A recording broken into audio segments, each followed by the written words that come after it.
అలనాటి అందాల తార మీనా గురించి ప్రత్యేకంగా పరిచయం చేయాల్సిన అవసరం లేదు. చిరంజీవి, బాలకృష్ణ, నాగార్జున, వెంకటేష్, రాజశేఖర్ లాంటి స్టార్ హీరోలతో తెలుగులో, అలాగే రజనీకాంత్ లాంటి స్టార్ హీరోలతో తమిళంలో సినిమాలు చేసింది.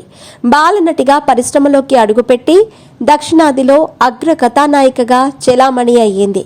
ఇటీవలే ఆమె భర్త విద్యాసాగర్ అనారోగ్యంతో మరణించారు. అప్పటి నుంచి ఏకైక కుమార్తె నైనికతో కలిసి ఒంటరిగా జీవిస్తోంది. కొన్ని కార్యక్రమాలకు జడ్జిగా వ్యవహరిస్తోంది. ఇటువంటి తరుణంలో మీనా పెళ్లికి సంబంధించిన వార్త సోషల్ మీడియాలో హల్చల్ చేస్తోంది. భర్త మరణం నుంచి తేరుకొని ఇప్పుడిప్పుడే బయట ప్రపంచంలోకి అడుగు పెడుతున్న మీనా పెళ్లిపై వస్తున్నవన్నీ పుకార్లే అని కొందరు కొట్టిపారేస్తున్నారు. ఇటీవలే ఓ ఛానల్కు ఇంటర్వ్యూ ఇచ్చిన మీనా కొన్ని విషయాలను ప్రేక్షకులతో పంచుకున్నారు. తన పెళ్లిపై రకరకాల వార్తలు రాస్తున్నారని, అవన్నీ ఫేక్ న్యూస్ అని కొట్టిపారేశారు.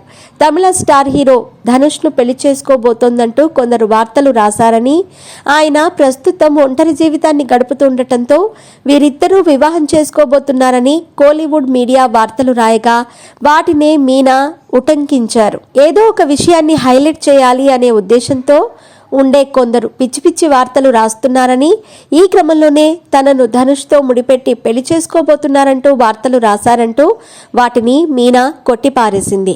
తాను ఒంటరిగా జీవితాన్ని గడపటానికే ప్రయత్నిస్తానని, తనకు ఓ కూతురు ఉందని, తన భవిష్యత్తు చాలా ముఖ్యమని, జీవితంలో ఏది జరిగితే అదే జరుగుతుంది, నేను అదే కోణంలో ముందుకు సాగాలనుకుంటున్నానంటూ వ్యాఖ్యానించింది. ఇప్పటి వరకు ధనుష్తో మీనా పెళ్లి అంటూ వచ్చిన వార్తలపై ఓ స్పష్టత ఇచ్చింది. భవిష్యత్తులోనూ ఈ తరహా వార్తలు రాయొద్దని మీడియాను కోరింది.